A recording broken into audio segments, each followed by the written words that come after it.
Memo kwaba medase so waje bresha Adom TV Premotobre Kasee afeti nsem no enchemo ankasa. Adehye ya womo taha na ofri taha na nkura hodo bi omukokomo no nsamso bi ewo ho. Awu trese contractor na oye adwuma no chese achechede e chen no a o chen so nam fo monyo kokora ntia no omo akogina kwan no so obi nko obi mma. De ekoso ho Adom TV Kasee etwaso. Na watchi ya mu ena wonoma woteta ha ene enkura hodo bi a etwa ho ahia no ede ba betu dwa se esan samso bi a woye a wonom potamu ho no munenti no empanyimfo ayi wonom akwan no ede ato ba bi foforo a ede ahokyere ena ba beto wonom so ya sa abre no wonom ede tu dwa se sesu kase bi eto a wonom ho bekire won pa esan se wonom asansamso no so ena wofa ede kodi wonom dwuma ahodo no won ho ebekire won pa na wonom ebobo sansemi hu a wonyanya anu emuaye no eno anadwo kase bi etoye no ejiri afa ekuro no mu nyina amma baabi a wonom befa kora no aye den ede ama wonom a wote saa nua ho no bi ene Joy News amani boni etwetwe nkomo 20 years. And since we came here, this bridge was the same thing. So during the previous government, they came and worked on this side, and then the way they did it was not even properly done. It was just the way they did. When the water comes, it crosses the road. People cannot even get access to their houses. So we are appealing to government and then other people who come and support the government. Because we are really suffering. It's been here for over years, and we are all been suffering. And they have given it to a contractor.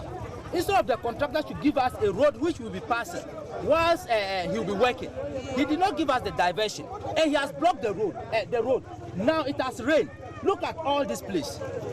The whole place is flooded, and we are looking for this contractor to come and tell us something reasonable. We can't find him. So we are appealing to the government and the DC that they should come and see what is happening here, because we are all human beings. When you just cross here, you can't do anything again. Works engineer was an Rugu Mensinemu, Baba Isa, and so a day in Sembi at to dry the affair and somewhere one more with Tessam Potemu Honomono, Editu Jano. I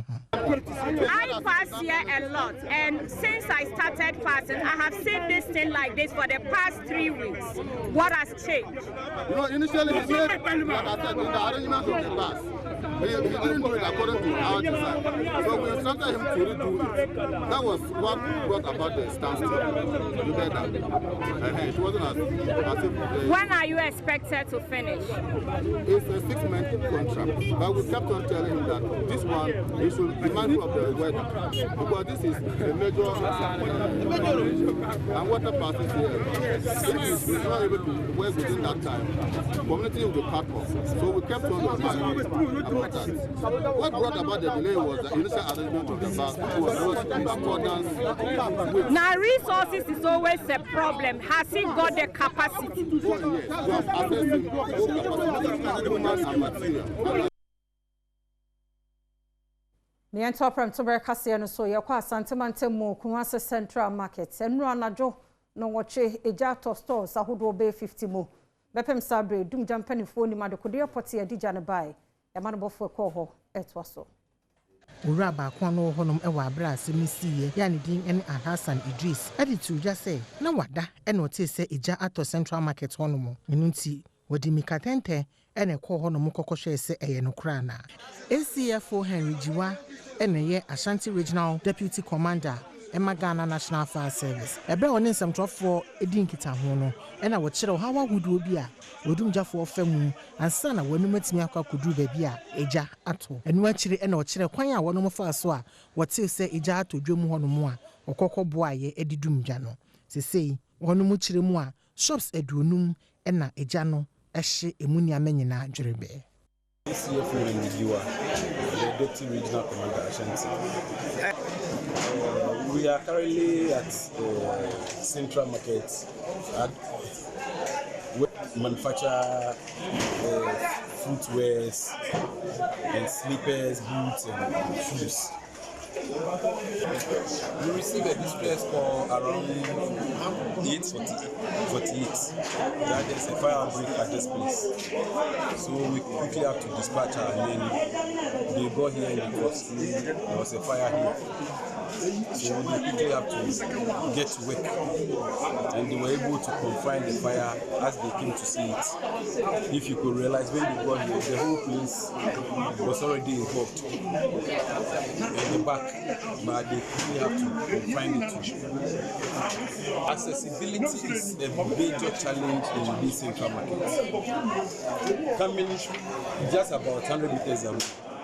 but it's not easy getting access to the seat of the fire. We have to struggle. Even the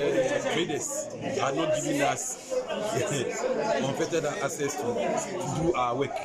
They are interfering, pulling, and doing all those things because everybody wants a shop to be attended to first. And that is a major challenge we have. So, tackling time-related activities like these petroleum products, and you know they are very combustible and inflammable. So you put it out before you realize you move to the next shop,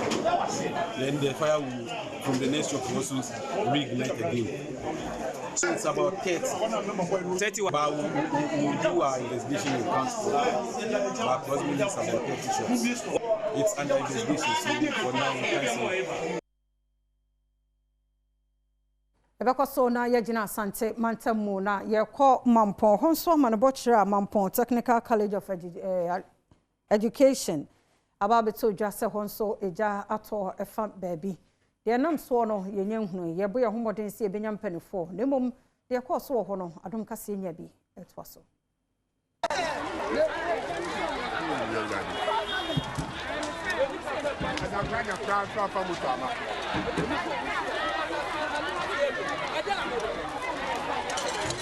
Hey, God. God.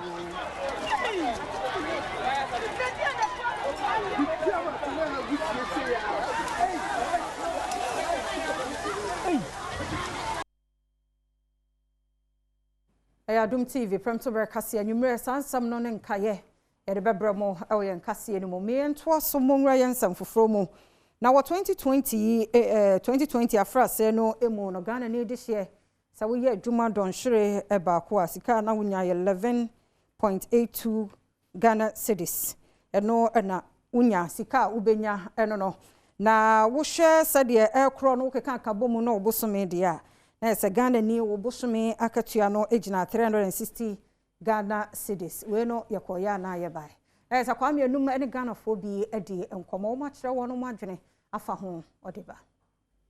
Ghana has a year ejumani and I saw juma aban se yentia kakra na daily minimum wage 11 cedis 82 pesos say ubu konta na and I saw calculate here busumi about 360 cedis also say your current economic dispensation say na yesika sem say no mine sika semeko cost of living and home here say you betum ejuma meyen busum so wo chemko 3.5 na 3.5 na wo chemka won ahoche na ma ejuma na mezire ye kapere si metina fi a menye za mezi ntina ma mezi amemene mezi ejuma ne be ma metin me fifia me ba ejuma mo mpa mo kwa me bempo oye 5 cedis na 5 cedis bosum oya hin tete mo na chede skara na wasa me pese me bisa say when was the last time omo increase minimum wage and what was the last time our government increase taxes and levies so anytime bia obeye na adwen say or pese or increase taxes and levies no so odwen ho so say obey increase minimum wages say at least minimum wage no crampo ebia a day kra no onye ne say 50 cedis some minimum wage no ama a lot of omo fa adwuma inkrofo adwuma no omo take advantage of omo workers seriously omo take advantage of omo workers minimum wage ni dey say etum because o hwe figures na about to calculate kra na it is very low because now omo to petrol so every day in day out we are trotro eto fame as I say private men na ebie wom companies no wom ne aban transit na wom negotiate the correct price ebeboa workers na Ghana min pesisiye en say obi sisi obi So 11 cities, you know, me feel anya as a sort of because they say bibia boy din. So what I say, and chekra na so tua se ska no krompo a ne edi aketua no krompo ama aketua na sa na ye ho akere. Nti e be sere aba ne say obeto workers no minimum wage no aso. Say dey because we di 10 city kura but so month as say almost by 3 million. So and even so okokwa was for car. And make it also rented down. So, until we acquire 7 crown, I say we are 8 crown. Can I find a about on to minimum wage? So, clients are my problem, family, be problem. Some come away just say, Yenra Austin Gummy, or no bit me a boy about labor, who and someone have been a year. Only a training don't to make, by mechanical watching. Yenra Austin Gummy, and can. Good afternoon. Mr. Austin Gummy, good afternoon. Good afternoon. How are you? I'm well, sir. And yourself? By His grace, all is well. We thank God. Minimum wage, Ghana worker, age 11.82 as of 2020. As a labor expert, is it realistic? Is it okay for a worker to take such an amount? Thank you, my sister. I think that we have to put this matter into proper perspective. The minimum wage is the national daily minimum wage. According to Section 113 of the Labour Act, it is the tripartite made up of government, employers, and organized labor that are expected to put together this national daily minimum wage. And as the name implies, a minimum wage is just the rock bottom which any employer can pay. You can go far, far, far above that, depending upon the productivity of the workforce and what the objective set by the employer, is. So I think that we have been mixing up this thing for a very long time. Okay. So minimum wage does not mean that the person should be paid only the national daily minimum wage. Okay. It can be paid more and more than that. In addition to that, under the same Section 113, government, employers, and organized labor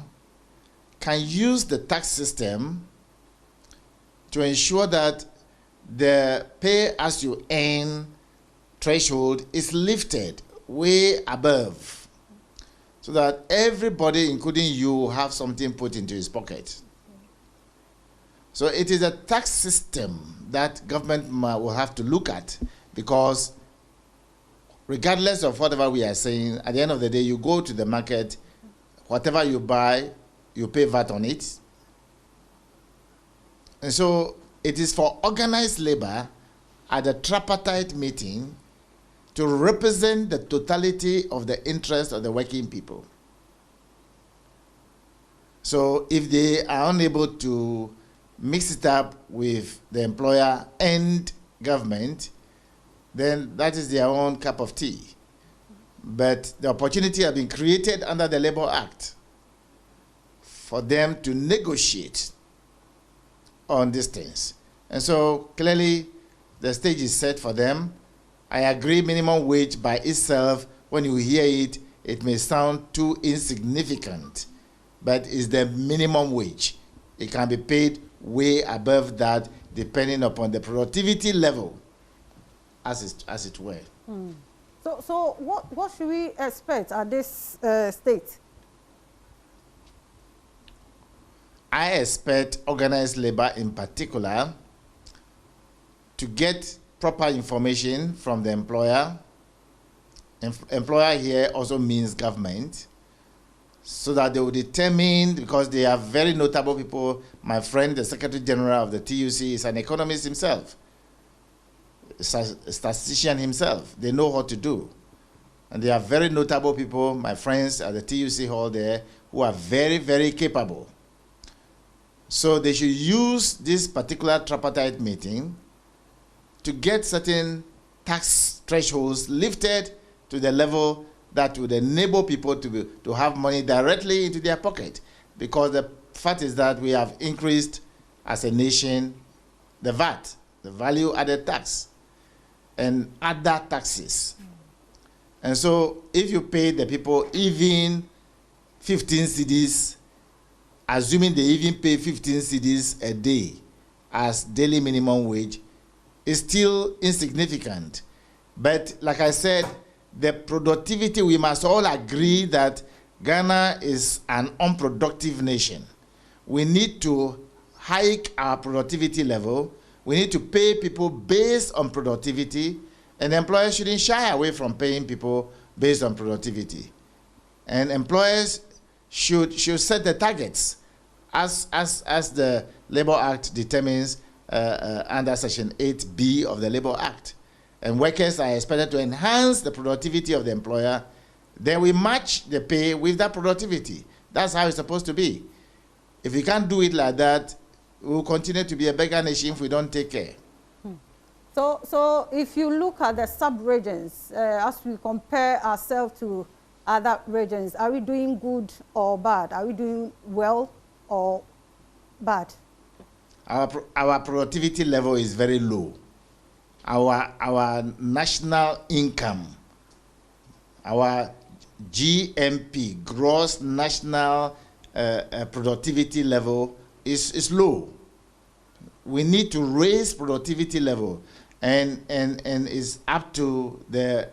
chief employer, government, to stimulate this action. It calls for tripartite to appreciate this thing also. And various employers must go outside the traditional box in which they find themselves and innovate and bring about productivity. Otherwise, we will just be talking about it as talking shop. Mr. Gani, my last question. So the reviewing wage or the minimum wage, when should we be reviewed? Or how often should it be reviewed? It's been done annually. I'm aware that organized labor, government, and employers themselves have already initiated moves. They've gotten their committee to do some work already. I'm sure the subcommittee of the main tripartite might have completed the assignment, and they will have to submit it to the main plenary of the tripartite, the main tripartite, for it to be approved. Once it's approved, the tax elements in it to be sent to Parliament, because Parliament is the only body that can pass that law. So once it is done, it means it becomes law. But like I said, it's up to them to go beyond the familiar boundaries we are used to. And let's talk about productivity matters. Let's increase productivity in this nation. And employers must be ready to pay for the productivity level the workers have contributed to. Because it's unfair to pay people below what they have actually contributed to. And so once that can be done, the nation will get more money, more people will be paying taxes, and therefore government will not suffocate. Thank you so much, sir, for so your people time. will not be paid and will be crying and saying that we are using 70% of the national income to pay wages of some few people. It will not be so, because we will have to match that pay with the productivity level. That's how it's supposed to be. So Fair Wages and Salaries Commission must sit up, everybody must sit up, and let's stop the lamentation and do the work that we are supposed to do. Thank you so much, Mr. Gami, for your time this afternoon. Ora Austin Gami, a labor expert, and I watch you minimum wage, and some, and the whole, and so Juma Rebia, no kind of fossil, a day 8 year, Najuma Forka, a year Dakro, into what they say, no, Ebia, where Juma Munya say near the Mawo, but say, and our Bermuno, and one some no at here. Premotobre Kasee, now Guswa, Uti, or share Adom TV. ma yanto so na tututu obi akoso wo kasoa ope kuma kwa amrobes ene obi a oye mobile money ebi chese eswani ense okache Kofi Agye ko ho eto so na phones na ya 3 ene si charge ana oba no right inside na mekoto osi ya foto na mekoto nti bia mekoto ya hona na ya charge phone nti obi sa scan ya ka say ni scan no ana oyi girl ba ko ne bag no proof no hu se scan no pia me fi ono se on sha de ho nti opia me fi ono hu se phones no na ya 3 ana ofifa ni nya no de coin person me back kwa because of chona mi hu yen e bia ojina ka ona ma na wa bebo oche because amoko na ye pa amoko for no hwe chama mi yem hwehwe Obejina ase menim hase. No see, where is your money? Mom, so I don't have any money here. Me sure say no in Nigerian pa. In Nigerian. The way I can no in Nigerian. Where is your phone? So I don't have any like na me hold the phone. Where is your money? Mom, so I don't have any money here. Then bring your phone. Where is your money? Na me far away. Na me be fa scan no no ankasa twi scan free me nsem no or search no fa scan no so this all your money na say ine no so it's not many and say ebi we him fa na so this all the money here na me di na me ko ho no odumechi no kita tuo no no or hide etuo no tina ye call the other shop nti na me say 2 girls na mo ho no muti ho and near home no beside girls no say where is your phone, where is the money here? And I girls no say they don't have any money here. No on na like only say phones baby go home no osisa ni nyina no say where is your money that you wanted to give me? No so my boss is not here. No bomb maso na okachem say if I make a mistake like they will shoot me. And I like na okachem say it's not from and I it's not from home. Ope kuma Johnson ha na yewo awia kete obi ko yiska okro so kwan na omo ni tu oji iska no na ha nso ndenso dia besi ni nti sese ano ama ha yehu ma sese ano nam ha kura yehu because ebebo be is going no obi afia because of armed robbers no nti ye hia police for say a police for bana omo hwe ha mai Ope kuma Johnson ha de koka so a sese ka so yehu wonam kura usuro nti na say police for no omo ba no be police ombe to bury our area hanom Ope kuma Junction to Ope kuma inside to Brookios honum nyina so am to bury our ha 10 o'clock and pay na say yes ya we dey short time and there mo opposite ya me so me pama de ti ye ne wa na wa ha nti de hu wo mo she inside da ye fi se bia wo mo to ade ti de hu na gas ni kekem san wo matra moto no so wo kɔ ti wo kekem na na de o te achi no san opeje tunu kɔ so po nti na atwi na ya adwon kɔ so nti ye wa around ni na ye be yin se ye be kwan no mu na che gas ni se na happen na mama gidi me so me fi adwuma kɔ district nti do so ha de nti ye be sre the police pertini the last meeting so be so kan sa wo radio so nti se soja fundi won hu jema e say one day we want to a green fundi obi hu an osuro aha nti soja fundi won hu jema metumi hu se Miankwa homa no so Kofi Agye ye amane boni on ne di nsem ye chi Kofi awie wote ye nka ye mo ha afia mejo so ya da se Ope kuma na ugina ete sei na enkra no o se omuti bia mute se wona akonfo no kwa won so no jija de me no ka se otu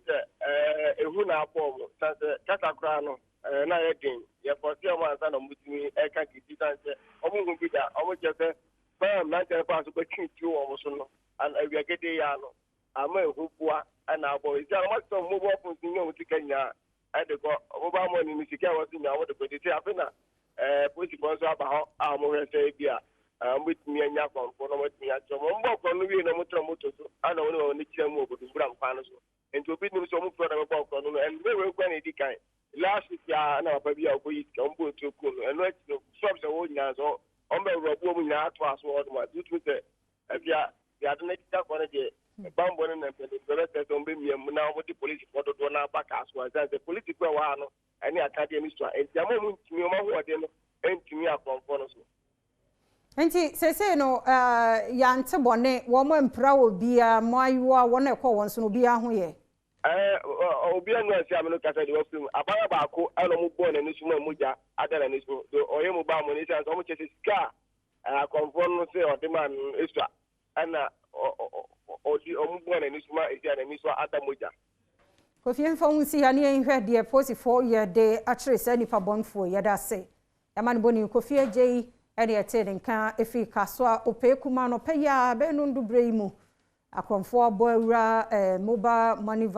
vendor na electrical shop emu akwaje wo musika no on phones efi wo mo nchen Premotobre Kasee Facebook/Adom TV ho fa comment gu ho share na fe ode like nso aka ho medi afia amankwa tamakloma yanto aso ko Adom trotro enedam tetobia kwa kopie mo wo La Paz na se yede toyin levy no eka insurance ho ana se yemfa enka ho ni nyina ye hyehyɛ mpanifo eye ede abo ye ho ba won kwanhia mu mame nkomra ye ba ye bedi sankomo no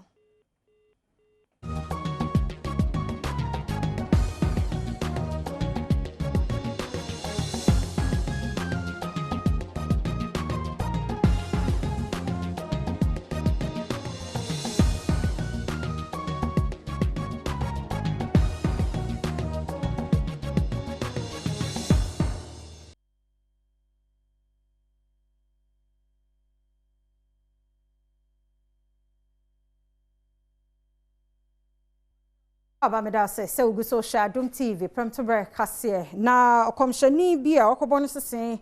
ewo Krokosua Hill Forest Reserve ene nei nananom ene mpanifo wo kro no mu no wo mo apamo no afri ho ni nyina ne se osofpani ama me sre kwan ansa no wo ba ho ene ho no anso no nananom hunu se enya bia nipa etena nti ye wo so sesa ne niema afri ho Adom Kasee ne mpanifo yi edin komoyi wonimu ya ewo dwabo so mansini ni mu ena nkomhyeni Prosper Seibu ya wono ena oye opanyini a woda Eternal God House of Prayer no akwakotena sori a wone na sori ma ekoho no mu biribia ekokobɔ mpaye nanso nananom ahemfo ene mpanyinfo a wonom ewo sehwedwabo so enkwanta abo nkomhyeni ene ne sofo kete one ne ya adwuma ne din ene Bright Osei Kokɔ empempin se wonom emfiri kwaye ni mu honom ohene a wo sehwedwabo so enkwanta nana eduya wabotoso mienu eni amani boni twetwe nkomo ena ode to nanimu e kire ne nienti a wonom ahye asafo yi se wonyi wa sorry emfiri honom minim ho hwe sa asema wo kan minim ho hwe se nipa no eba forest mu kura de me need to know ho se me manipa kwatra ho enti nipa no na afuma obetra forest mu wo se wono de nyame na ama na kwankyere se o metra ha na onye mpa bo ha ana me kire se in fact hanso de me ma na kwan se enti ni se forest no ya bandia me hwa so de beta ya bandia timi emfa metumi se kwatra ho na ye wo paibo ho se de me se on free ho se sanu no manyina na on free ho nti so no a opede a oba metimi ape baby ama na se bi akwatra ha na ye on paibo ho me pese bi a ekira nko na vomso bi aba na afi meti baby metimi baby a na e frɛ me na na ye den nti eno ane se nyame kura asoma wa o ma o se bi a wa fa utumi ye o se baby a tumi no wo no odi akire na nyame kire o se bi a yese because untimi fa utumi se kurowura e wo ho mo na mane na odi utumi akwetena o se me ye mpa bo ha eno de manti bisre se ebasa wo moma mpanifo ya sonti na nsini nyina mu no Prophet Prosper Seibu edi ato ya mani boni enim se wonom de na nko ye asotie na ania nananom ahemfo ene mpanyinfo a wonom ewo kro no mu honom eka no wonom di so de nanso wo kire mu a eyerade ene hye ne se wonkoye na adwuma ewo saa kwa ebretu ni mu me sofo na ese adansije mu na boy ye be pie me ho na ye wo sia ne a ye den ye mpaibo ho no mu 5 days and 4 days Thursday na ya bai ntizi na nanu so mo nsam nema na mo mra ahimfi mo ye ne den omuna sevio kan sen assassin ye den eyo modia asasura nti ehum sa nyankopon na ebo asase na mbom ode ahye obi nsa nti yebakọ na yekọ akaka Jombaka bia no yebedi so yedu so no yenhwe Adom trotro dam tito bia wo La Paz ye to levy say ye de share insurance ye wo ye cars ho eno ebeboa na emoa asenkafo bi Ghana fo bi ne dam tito bia eche wo no adwen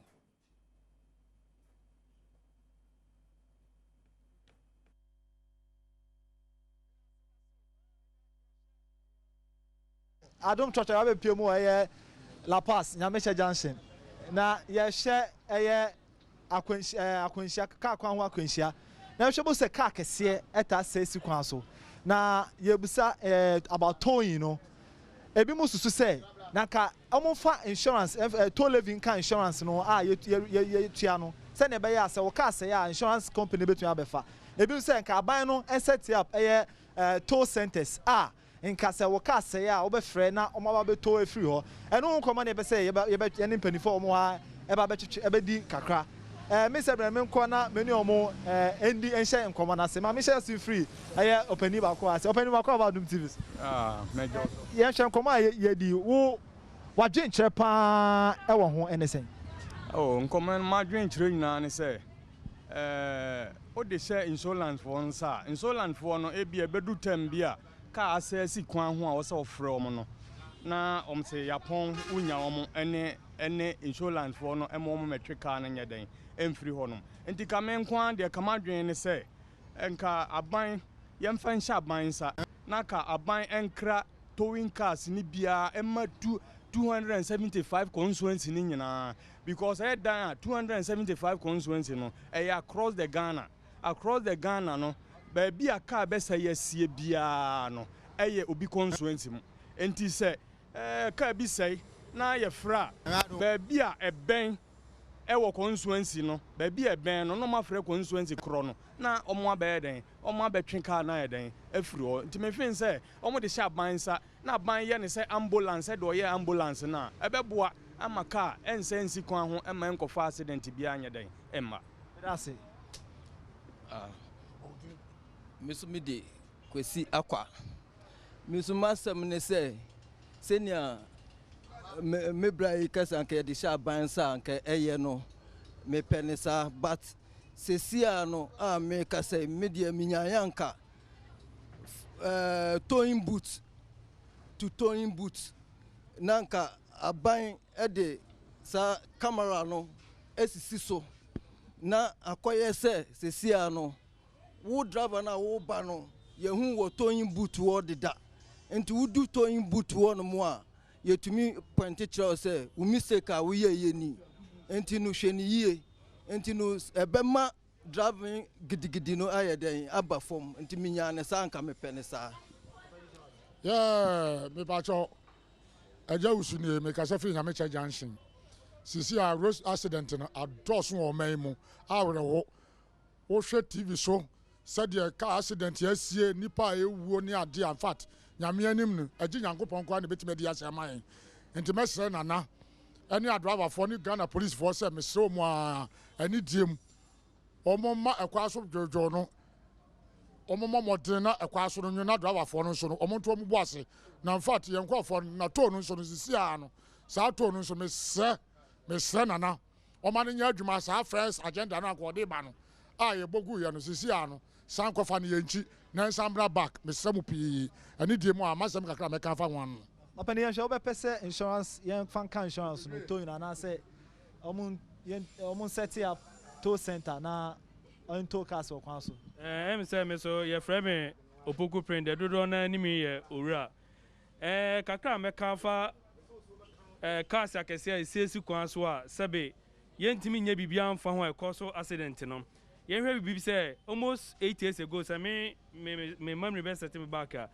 emre bi me bra container says SAC tamakwa so within 30 minutes na towing car ni bi no every Tesano police station aba betwe na ko Saturday hu say system no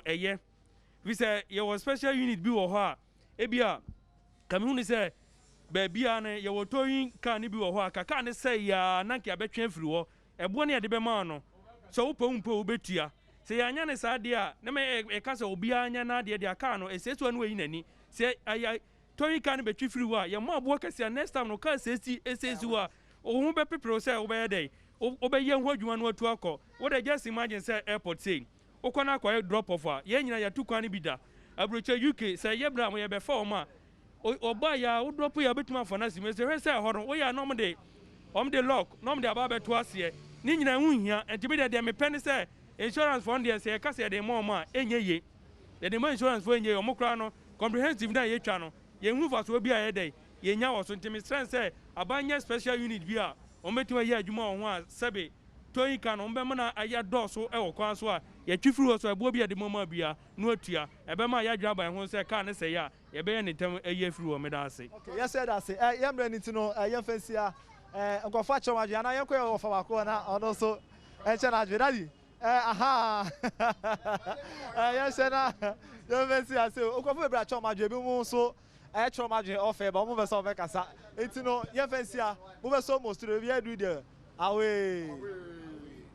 Sedam Tetobia na eko La Paz ne ahyenkafo na mpanifo bia di nkomo no miento so na ye mongra yensam fofo monne wona free pokuase eba enkran na pokuase achimota kwantempo no so no ombedi adanse pokuase eba achimota se muda ho pa be 10 minutes 15 bi de obedru so na 2 solid hours kwabna ni gina na so ten ene me kan camera woman ebo ni chi nko ene enya bete traffic na no odene Adom Kasee pie ho etwaso na okano how many hours now drive wa my dimbe 2 hours what dimbe 2 hours you fin never if you Kumasi we fin fa traffic we fin fa every way media side never it's Midday side all the way up to this place traffic 2 hours now Midday up to this place no offer how many minutes and how do we by 25 minutes na maybe na go we park and I say 2 hours it's how can mu crash can my on because can na see from easy boss no be easy where they come from they come from Aje Kotoku but that one every day here no yeah 2 hours yes and why normally be 2 hours in the chop no because of the change of this thing the interchange you know okay. Chako my boss na bide ne go okanimu bide no bide on the fin every damango that mango obedu hanom we how many minutes yeah around 4 o'clock 4 a.m. and you go solo me since I go about 10:15 6 hours 6 hours na you go solo no no who fin eba me fi adeso na America court now tina come we 6 o'clock ewo what adeso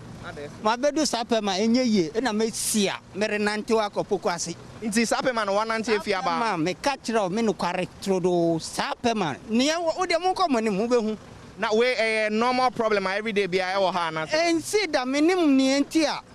na nse di abeye tawi sei okay minim ne enti a na nse di abeye tawi sei boss bibia bako ja na ofi ne ba o me lodu afi kwasman na me kwa ama saman na se na traffic no aye no anu odi ntimi mi san me chi ko fa ma no so okay ana me be fa man tem bi wa say okay ana ma tie si wa ti awesi unko fo na nka ori on be ko ni na o nipa gu ho but na me ka asa me fa ho no a me ba me nya like me contem ndi me jo mu nyina wa tiro and this is me kopogo asemi traffic ni ntina we ja mu ni na ho traffic ni ntina me ja mu na we na se mu tina traffic mu se na problem be na as mu petrol share na visa oh yeah petrol ni dey we see petrol ni na ofu traffic we say no u see unko for fi kwashima no ko see omo no we dey how many minutes or traffic no oh my spend almost 40 minutes if you higher ama sama dey sanka metumi anante grako 40 minutes nti ebeko na ya ne mpanifo bedi nkomo afa ho nti no ne ahye arekode potin masa traffic no eba wo ho basesi ade ebeko Bunu East matam ne mosofo hweso yoro akwasi adujan na wode ato mpanifo ahodo a mensin no one more ededa no department no ano se bibia wo ye bia wonyema no nyefanya akono se be ye de mfaso ebebre wono mo ekuro no so wo ye niema nyina yi a da bi no ye bodini a Bunu East nso ebedi akotene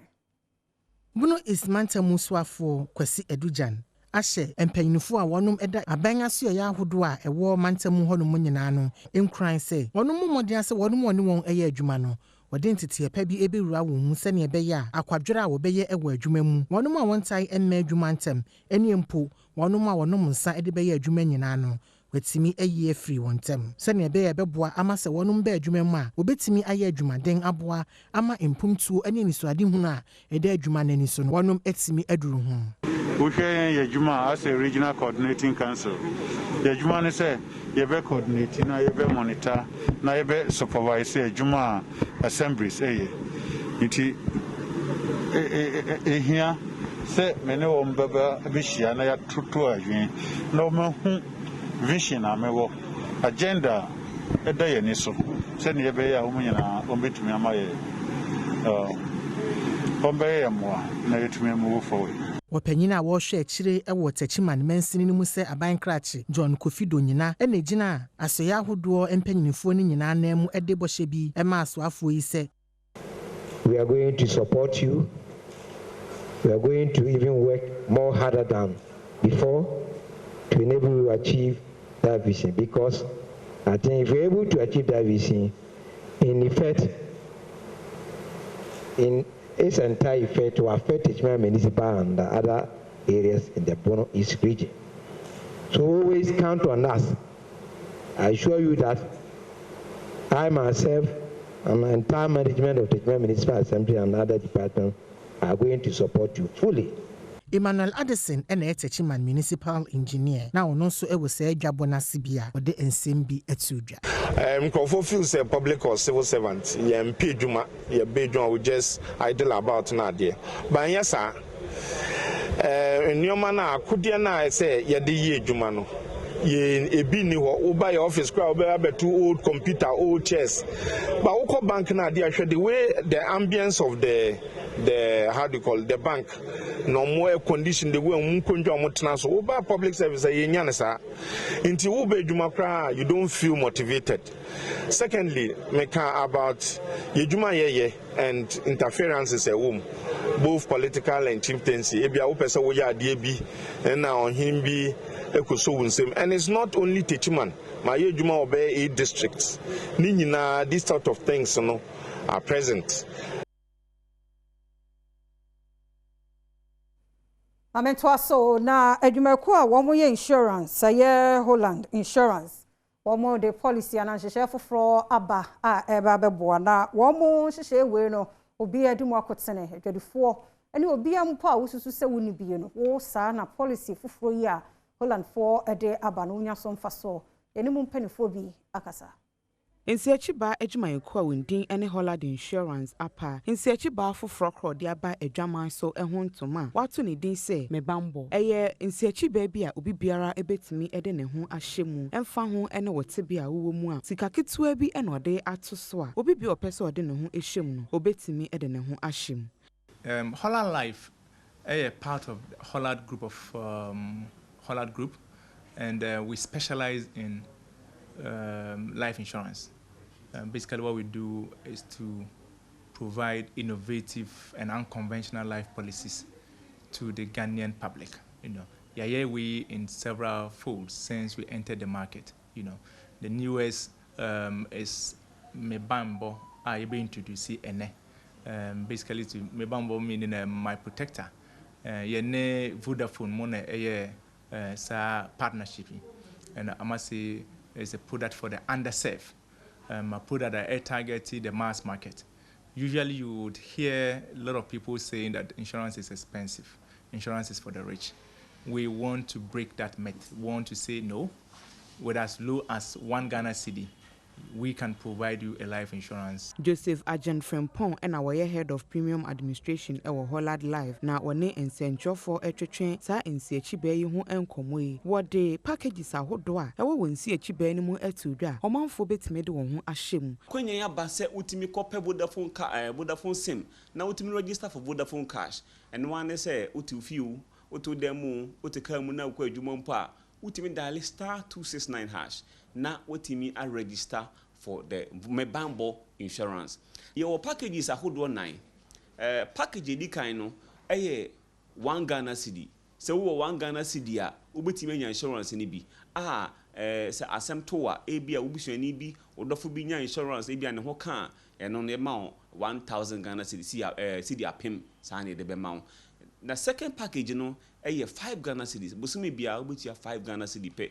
no so no se asemboni bi to a yen Holland for ye be ma cedi 5000 Ghana cedis and can 50 million Ghana cedis ena ye wo ba kon so ye 15 cedis pe 15 cedis asem to a 150 million 15,000 Ghana cedis en de be ma sa so na package kese wo me fe no the premium and na 30 cedis pe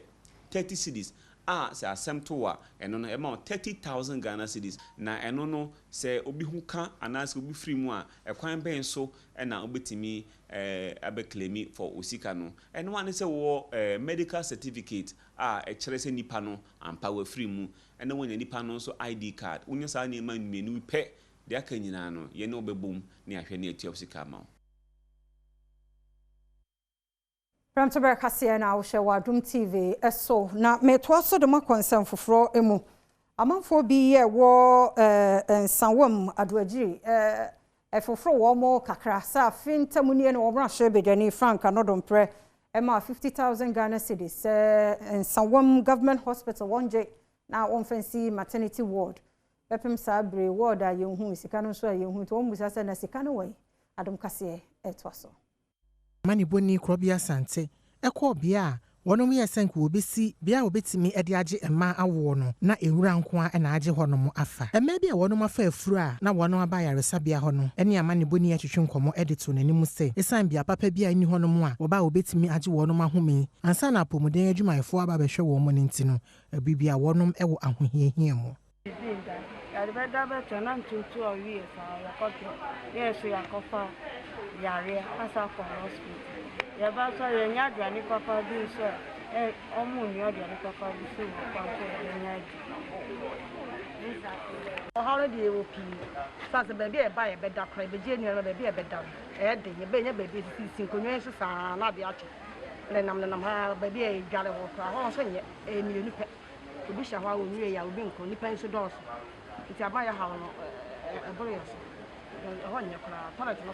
Kingsford upon Arthur ya wonom etai friend dodowa ena ye MPP coordinator ewo Bank Road na ono so de to yamani boni animu se ebra mahye bedani a wogina ma wonom a wo ensawam adoagiri edi se ska ne ebema se wonom enfensi sa maternity block no na wono wo hobia ye course nyina no na nani etuamu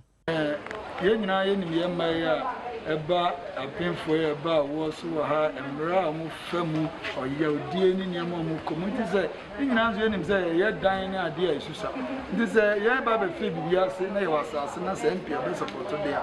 obi aba won de ye kra ni say na mpini dia na ye support hospital nso mpino ye nyama bebre e support nso government hospital frank anadon pre ontwa na ni da kokra ka say some government hospital be a yen fan support home. In this still on your banner be on say ya shebi bia say afi na say ya support na samri ya so me no ka say ya so cry fan bo femu a me I me as a communicator as a youth activist of in some Nigeria as a coordinator of the MPP party I me want say bibi say because in the media the ambassador mo motivate na mu bia di nkomo yi mo push hospital authorities no na mo so mra na bibi biara ewo mu no mo meka na enyina ya fa yie ntu yie right percent so mo tumpon a ejame wo ene obi biara o won so mo asade Enipa 771 enam COVID so ene on kati asefo ho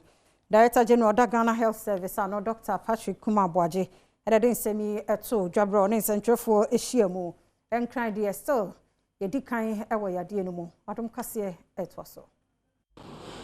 We have detected 91,709 cases. As I said, we've done over 1 million tests with a cumulative positivity of 8.8%.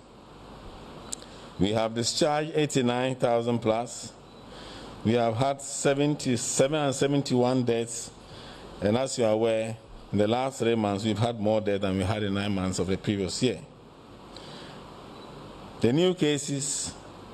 as of 15th of April, is 46. That's about 3 days ago, we recorded 46 new cases across the country. Greater Accra still remains the epicenter because more than half of these 46 were detected in Accra. Yes, protocols no MCS started to say about vaccination and numbers no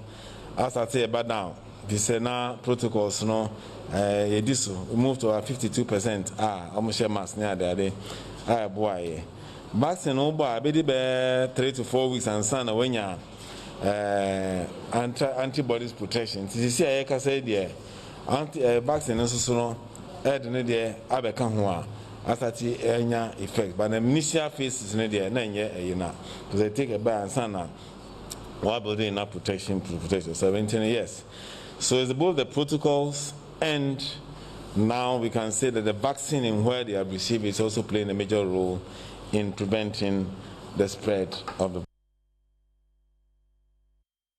Sabeye na TV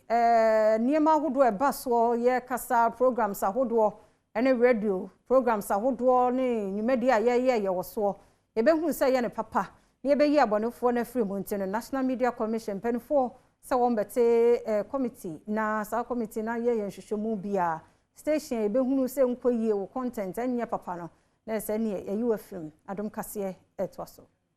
to tifera abesin koi yebeka ya eku ahodo a edi akotene wo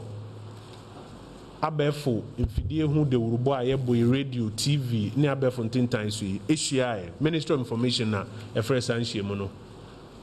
na ye hwe enema a ekoso ewo ye radio ye TV abefo ntintan so ayi nyina ye ni ho a ye ka ho asem na kwan ba ni nyina ya dwen be ko benkom ne etumi akon atia yedi nkomo wie ye no de a eku ahodo yi agitu mu ne se na otwe mienu ntam no omo de omo nsa abehye krata ase a be kire kwan a omo be fa so aye adwuma bom akon atia niema a ekoso we TV ne radio ne abefo ntintan so ayi nsem fata etoso mienu de omo be ye wo saa ekwan a omo fa so aye adwuma bom ne se National Media Commission a ne di akotene wo media adwuma no ne perpere ye mu no omo mra no section 10 emom kwan mo te committee a ebi NMC fo bi afofofo e de ye adwuma to mo be te committee under section 10 of NMC Act no as a committee no NMC fo wo subi National Communication Authority fo wo subi National Security fo wo subi Bank of Ghana fo wo subi Giba enyina ye broadcasting adwuma ye hye Giba say a Giba e wo hobi Central for Ghana Journalists Association wo hobi and sana Office of the Attorney General e wo hobi umedwuma edi kan ni say wo mo de wo mani ba be di the friend of broadcasting landscape radio TV abefo ntintan so om de ani bedi echi ahwe se omo anka so omo hwe na se obi ye bibia emfa kwan e fa so ye adwuma so the friend on ethical broadcast content and I says obi the report bro said the obi ye woni TV and an radio and an abefo ntintan so no on ethical broadcast content om be hwehwemu ahwe se so ampa etia ekwan e fa so ye adwuma ya na sa niema ni bi niema etia national security and our public order, public morality, and now their ekotia nkofo dine sebe omobobre against the rights and freedoms and reputations of other persons. Etosumi no omo mbedi kan kra yi asutre say the ekoso wa he etia kwan e faso ye adwuma flagging unethical broadcast content and as an early warning system for flagging unethical broadcast content. Etosumi sa committee no omo na fi ombe recommendations titiri where the National Communication Authority to say ama license na dia wode ye no etia eniama hodo ya kan ya say our committee in the between National Communication Authority adwenye to ene ya make say bambofo military ni posifo akọ na number north mensimo e wo serment fido na woni nkromafo wo ho akohia de ntima fulani fo enwumoa be 200 yakun wo mo enam so ama wonom a wombuafu ewon potamu honom no ekire anantwi a yawo wonom foforo esan so eje fulani fuyi esika ene wonom motorbikes edifri wonom nsem sesei na number north municipal police crime officer DSP Ebenezer Kwesi Pepra ediato Adom Kasee amaniboni enim sei esan se wonom wo mansinim honom no wonom akoma ewo soro ntino sesei wonom atu asrafo ene apolicefo edi akomansinim honom a wokwa akohwe ama asumdue aba honom Eshia omo ne mo muti ase se Ghana ha e wo ne wo mra wo man Entino, only 25 running share with them. Because Oko Togo foreigners or Oko Nigeria foreigners or police. And they hope people don't have who buy no as in game. It is a Ubidi Bonia.